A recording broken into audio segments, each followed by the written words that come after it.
My sister falsely accused me of stealing $110,000 at her wedding. Later, I presented video evidence of her infidelity, shocking everyone. The wedding day exceeded everyone's expectations. My sister, Elizabeth, looked stunning in her couture gown, and her now husband, Brian, appeared to be the happiest guy alive. Everything went flawlessly, including the vows, champagne toasts, and dancing. If there was any tension, I couldn't feel it. At least, not until the night after the wedding. The family had gathered at my parents' house to unwind and discuss the big day. We were in the middle of discussing amusing incidents from the dance floor when Elizabeth stood up suddenly. Her voice shook as she spoke words that struck me like a truck. "John stole our honeymoon money. The $10,000, it's gone."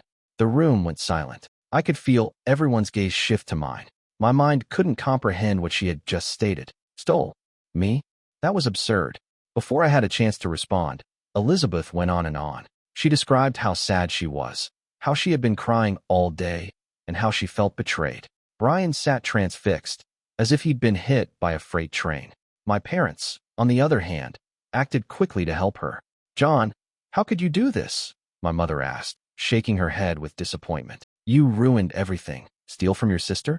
"Your own sister," Dad added. "You're not welcome here anymore." I tried to emphasize that I had not touched a cent. I said that I had been at the front desk all night, in full view of everyone, and that I had no idea where the money was stored. Brian, to his credit, appeared dubious, stating, "I don't think John would do something like that." But Elizabeth wouldn't have it. "Stop defending him, Brian," she demanded. "He's lying. I can't believe you take his side over mine. John, you're disgusting. Get out of my sight." I was stunned. Her outrage was not simply about the alleged theft. It was also personal. My parents joined her, informing me that I was no longer a member of the family. My father said, "You are no longer our son," which was the final blow. I exchanged glances with Brian, who appeared as perplexed as I was, and then left. As I drove away, I started putting things together. I understood exactly why she was doing this. It wasn't about the money, but about our granny. Grandma had made it plain a few months ago that she intended to leave most of her money to me. She trusted I would utilize it carefully and preserve the family legacy. Elizabeth, the self-proclaimed golden child, was enraged. She had attempted to persuade Grandma that she deserved the money instead, but it had not worked. As Grandma's health deteriorated, Elizabeth was determined to make me look like a bad person. It was her method of sabotaging me. I was angry, but I knew it wasn't over. If she was going to play dirty, I could play even dirtier. I had a secret of my own, one I'd guarded to protect Brian. Elizabeth had been cheating on him for several months. I hadn't intended to expose her, but after what she had done, all bets were off. I began to plot my retribution. Following that night, I couldn't stop thinking about what Elizabeth had done. The treachery hurt, but what hurt even more was that my parents trusted her without question. I couldn't look at my phone, since the family group chat was filled with messages about how I had let everyone down and how ashamed they were of me. It was as if Elizabeth turned a switch, and I became the family villain. But I wasn't about to let her win. Elizabeth believed she could destroy me and walk away untouched. What she didn't realize was that I had been hiding a bombshell for months. Back in August, I unexpectedly caught her with someone other than Brian. I had gone to a coffee shop in the next town to see a friend, and there she was, sitting at a corner table holding hands with someone I didn't know. They weren't very subtle, kissing, laughing, and acting like a real couple. I didn't say anything at the time since. Frankly, it was none of my business. I expected it to come back and bite her eventually. I just never anticipated being the one who had to bite back. Now, I wanted proof, something substantial and undeniable. I knew her routine well enough. She'd always claimed she was visiting a friend or running errands when she went missing for a few hours each week. It was obvious what she was up to. My best guess was Thursday around 7 p.m., as that appeared to be her normal window. So, I parked down the street from her house and waited. Sure enough, just around 6:45, Elizabeth went out, got into her car, and drove away. I followed her from a safe distance so she wouldn't notice. She returned to the same coffee shop where I had seen her before. The guy waited for her in the parking lot. I parked discreetly across the street and began recording. They hugged and then kissed, and not just a short peck. This was the kind of kiss that made it apparent Brian wasn't even a thought in her mind. They entered and sat near the window, looking like a couple on a lovely date. The man continued leaning in close, stroking her arm, and talking into her ear. Elizabeth ate it up. I captured the entire event, 7 minutes of great film that would throw the issue on its head. When they finally left, I made sure to photograph them hugging again before they got into separate cars and drove out. I waited until she had left before driving home. My heart was hammering all the way home, not from nerves, but from anticipation. I knew I had something that could destroy her flawless little facade, but I wasn't about to hurry into it. I needed to wait until the appropriate moment. Elizabeth had gone nuclear on me during a family function, so it was only right that I return the favor. I decided to schedule a dinner a few days later and pretend to apologize and make amends. My parents, still upset at me, reluctantly agreed. Elizabeth accepted without hesitation, possibly believing it was her chance to embarrass me even further. She had no idea what was about to happen. The days leading up to the dinner were agonizing. I remained perfectly silent, even as Elizabeth continued scolding in the family group chat about how some individuals refused to accept responsibility for their acts. Naturally, my parents ate it up. Every time I read a text from them saying something like, "We are so proud of you, Elizabeth, for handling this with grace," I wanted to scream. But I remained calm, knowing it would be worthwhile. The morning of the meal, I texted everyone in the family group chat, including Brian. I mentioned that I wanted to meet for dinner and clear the air. I owe everyone an explanation. I had written, and I need to apologize, especially to you, Brian. My mother responded immediately, saying they'd be there, but I'd better have a solid excuse for what I'd done. Elizabeth responded with a snide remark about how she hoped I was ready to confess. Brian's response was brief and neutral, just a thumbs-up emoji. Perfect. Everything was falling into place. I spent the day getting ready. I loaded the video onto my laptop and checked the quality to ensure it was satisfactory. I also printed screenshots in case someone accused me of fabricating the video. When I arrived at my parents' place for supper, I felt as if I were entering a battle, and I was prepared to win. When I stepped in, the atmosphere was strained. My parents scarcely greeted me, and Elizabeth sat at the head of the table, smug as usual. Brian stood next to her, quiet and reserved, as he had been since the accusation. I wasn't sure if he felt I'd taken the money, but he was certainly keeping his thoughts to himself. We all sat down, and I started by taking a deep breath. First of all, I want to say that I'm sorry for how things turned out. I know you're all angry with me, and I understand why.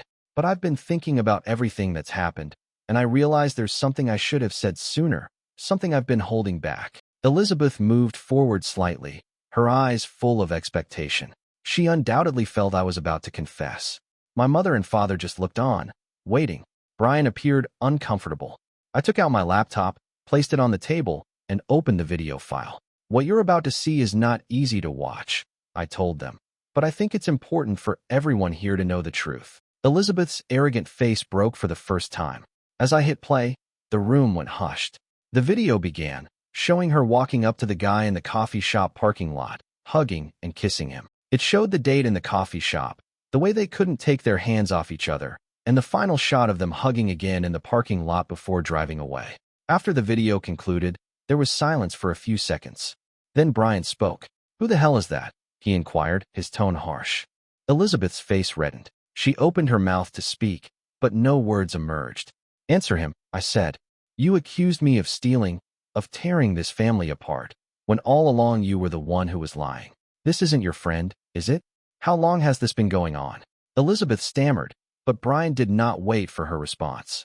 He pulled back his chair and stood up, his expression a mix of fury and disbelief. "You've been cheating on me?" he asked. "The whole time I was working my ass off to give you the life you wanted? The house, the car, all of it? For this?" My parents looked like they'd been hit by a truck. My mother looked at Elizabeth, her voice cracking. "Elizabeth, is this true?" Elizabeth finally managed to speak. "It's not what it looks like," she protested, but no one believed her. "This will be a lesson for you, Elizabeth," I remarked as I stood up. "You started this war. All I did was finish it." Brian grabbed his keys and departed without saying anything more. My parents, still shocked, turned on me. "How could you do this to her?" my father asked. I responded, "She accused me of stealing $10,000 to make me look bad, yet I'm the bad guy for showing the truth. You should ask her how far she's willing to go to cover up her lies." I did not wait for a response. I grabbed my belongings and fled. I didn't want to hear any more excuses. They sought a villain, and now they had one. But this time, it wasn't me. After dinner, I didn't hear from anyone in my family for many days. No texts, no phone calls, and no attempts to explain or apologize. It was radio silence. I assumed they were trying to clean up the mess Elizabeth had made. Brian was the first to reach out, and he wasn't even family. He contacted me 2 days after the dinner, and I was shocked that he wanted to talk. I assumed he was upset with me for catching him off guard so unexpectedly, but he didn't seem angry. "I just wanted to say thank you," he remarked, "for being honest. I wish it hadn't come to this, but I'm glad I know." We talked for a bit, and he told me he had already begun making plans to move out of the house he shared with Elizabeth. He further stated that he had canceled their trip to the Maldives and stopped making payments on the car he had promised to purchase for her. "She can figure out her own life now," he joked. I asked him if Elizabeth had tried to contact him since dinner. "She's been blowing up my phone, begging me to understand," he told me. "But there's nothing to understand. She cheated." End of story. Hearing him say that gave me an odd feeling of closure. At least someone in this mess could see clearly. A few days later, my mother finally contacted me. She sent me a long, guilty text message about how upset she was with me for ruining Elizabeth's relationship and how family should always be there for each other, no matter what. I stared at the message for a moment, trying to decide whether it was worth responding. Finally, I sent a simple response. Family supports each other by telling the truth, not by covering up lies. Maybe you should think about that. That did not go over well. My father responded with a note telling me I was being immature and that Elizabeth was still their little girl, regardless of what she had done. That was ridiculous. They were willing to forgive her cheating and manipulative behavior because she was their favorite. Meanwhile, Elizabeth remained silent. No word from her. I wasn't sure if she was too embarrassed to talk or if she was plotting her next move, but I didn't care. She had lost her fiancé, her free trip to the Maldives, and probably the majority of the sympathy she had received from my parents. However, I couldn't ignore the notion that this wasn't over. Elizabeth was not the sort to accept defeat. If she was quiet, it was because she was planning, and I was not wrong. A week later, she made her move. I awoke one morning to a flurry of texts from mutual friends and extended family. Elizabeth had apparently started spreading a new tale, claiming that I had set her up to ruin her wedding and harm her relationship. She said that I had been following her for weeks, hoping to catch her slipping, and that the film was a desperate attempt to retaliate against her for exposing the alleged crime. It was ludicrous, but the damage had been done. Some individuals bought her story, particularly those who did not know the full story. They began contacting me, calling me nasty and hateful. Others, thankfully, saw through her lies and informed me that they believed me. But I wasn't about to sit back and let her dominate the story. I had all the proof, including the video, screenshots, and text. If she wanted a public fight, I was prepared. But before I could make a move, something unexpected occurred. Brian stepped in. He sent a lengthy letter on social media explaining everything, including the adultery, the charges, the dinner, and even my role in revealing the truth. "John didn't ruin our relationship," he wrote. "Elizabeth did that all by herself. He just showed me what I needed to see. If anyone has a problem with him, take it up with me." The post went viral among our close friends and relatives. It shut down the majority of Elizabeth's supporters overnight. People started contacting me, apologizing for jumping to conclusions. Even my parents stayed silent for a while, perhaps understanding how horrible they looked for taking her side so easily. What about Elizabeth? She doubled down. Her next move would push things to an entirely new level. Elizabeth's next move was both bold and dumb. She attempted to sue me for slander. Yes, you read that correctly. She actually hired a lawyer and filed a lawsuit, alleging that I purposefully harmed her reputation and caused her severe distress. When I was handed the documents, I couldn't determine whether to laugh or be outraged. She wasn't just desperate. She was insane. I did not waste any time. I hired my own lawyer, showed them the video, the texts, and Brian's social media posts, and they assured me that I had nothing to worry about. "This is a fear technique," they said to me. "But if she wants to go to court, we'll go to court." So we did. The court date was approximately a month later. The majority of the family showed up, likely out of morbid curiosity. Brian was also there, sitting quietly in the back. Elizabeth appeared with her lawyer, all smug and cocky, as if she had already won. The judge was not impressed. Her lawyer claimed that I maliciously taped and circulated private footage of Elizabeth, causing her to lose her relationship and social position. But my lawyer instantly shut it down. They emphasized that the footage was recorded in a public place and depicted behavior that directly contradicted Elizabeth's earlier charges against me. They also pointed out that I had only shown the film to our immediate family before Elizabeth's lies made the situation public. Then came the finest part. Brian took the stand. He stated that Elizabeth accused me of stealing without evidence and attempted to isolate me from the family. He said that the video was the only way he discovered the truth about her infidelity. John didn't ruin anything, he explained. He saved me from wasting my life on someone who didn't respect me or our relationship. Elizabeth's lawyer attempted to cross-examine him, but Brian did not flinch. He kept to the facts, leaving little opportunity for interpretation. When it was Elizabeth's turn to testify, her story fell apart. She contradicted herself multiple times, claiming at one point that the man in the video was simply an acquaintance and at another that she and Brian were on a break at the time. The judge didn't buy any of it. By the end of the hearing, it was obvious where things were going. The judge dismissed the complaint, concluding that I had not defamed Elizabeth and that the evidence I submitted was both true and relevant. But the real kicker was when the judge chastised Elizabeth personally. "You have wasted this court's time with baseless accusations," she told Elizabeth. "It is clear that this lawsuit was an attempt to deflect blame for your own actions. I urge you to reflect on the decisions that led you here today." Elizabeth exited the courtroom in tears. Following that, the tables were turned. My parents, our extended family, and even her closest friends would have nothing to do with her falsehoods. Brian ended all communication and finished the process of moving out. My parents, humiliated and ashamed, eventually recognized they had made a mistake by siding with her.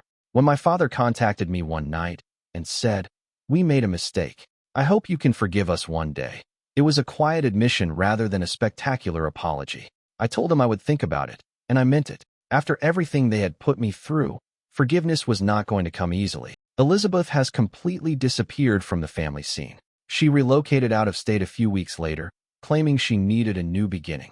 According to what I've heard, she struggled to keep friends and a job since then. Her reputation has followed her, as it should. I'm not going to pretend that this entire affair hasn't left scars. Yes, it has. But in the end, the truth won out, and I was finally free of the cloud Elizabeth had attempted to cast over me. I do not regret exposing her. She began the war, and she has paid the price.